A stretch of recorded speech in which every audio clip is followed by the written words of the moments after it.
Hey guys, just made a Patreon page. If you're interested, check it out in the description below.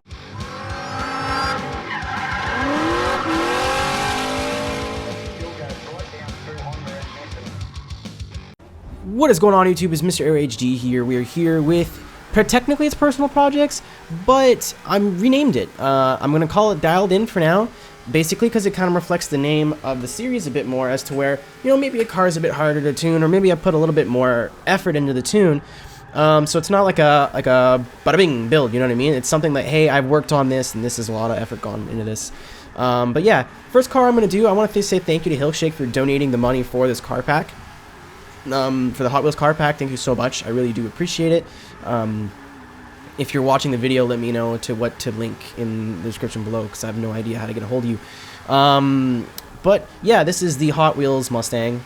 The only reason I wanted to build this, it looks super cool, and I put the RTR design on there because Vaughn won Formula Drift this weekend. I'm not a huge Vaughn Gittin fan, but you know, the guy's a good driver and I can respect that.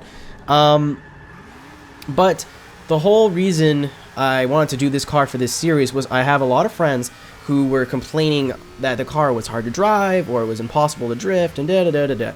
So the difference is, I think a lot of people who drive Mustangs, and I really don't mean to offend, I mean in-game, by the way, before people go, my Mustang's so great, right? I mean people in-game. The Mustang is very user-friendly and very relatively not difficult to tune or drive, so there's less of a chance of making a mistake when you're tuning it. This thing, for whatever reason, either the massive downforce, the mechanical grip, or the tires, or whatever, really hard to drive when you don't put a lot of effort in the tune. So you'll be seeing the tune later and what I did that was kind of weird and different.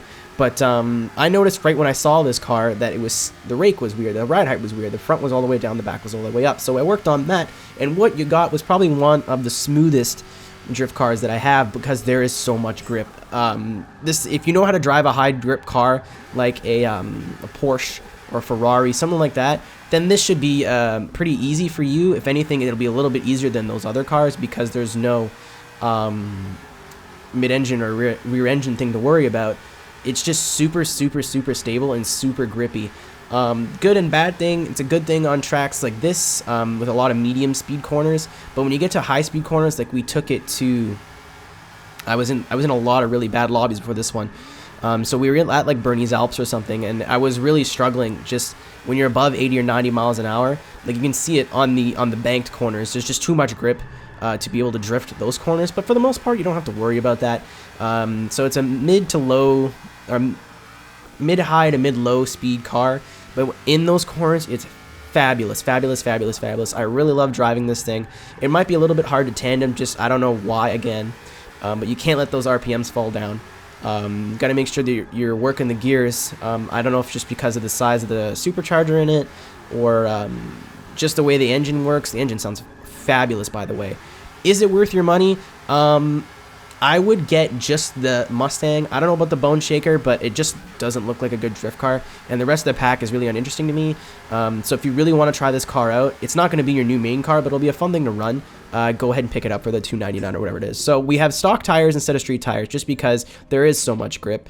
I think it's 265s in the front and 315s in the rear. 305s are fine too. I just tried it with the 315s. I liked it. Stock wheels, 1552s. Everything else is race, but what you see here.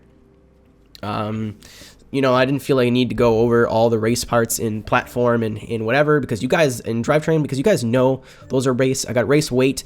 I know there's some guys that do not run race weight, so they run a little bit more power, but I think this car has 670, which is plenty for a car that weighs 2,600 pounds. Again, I was too scared to touch the supercharger. If you look at it in Forza Vista, the thing is huge. Shout out to your boy Key as well for the design on this car. I forgot to say that, but if you look, not here, I'm a little bit softer in my anti-roll bars. My ride height looks really weird, but it's just because I raised the front to kind of make the car as level as I could. Downforce is low, but it's still there because it's good. Like, downforce isn't a bad thing. And the diff is like fairly at the end. So thank you guys very much for watching. This tune is available if you want to download it. Thanks for watching, and I'll see you next time. Take care. Hey, thank you so much for watching. If you liked the video, make sure to give it a like, and if you want to see more, click the subscribe button. Also consider becoming a patron at my Patreon page, patreon.com/MrAeroHD. Want to follow me on social media or want to hear the song that you heard in the video? Please check the description.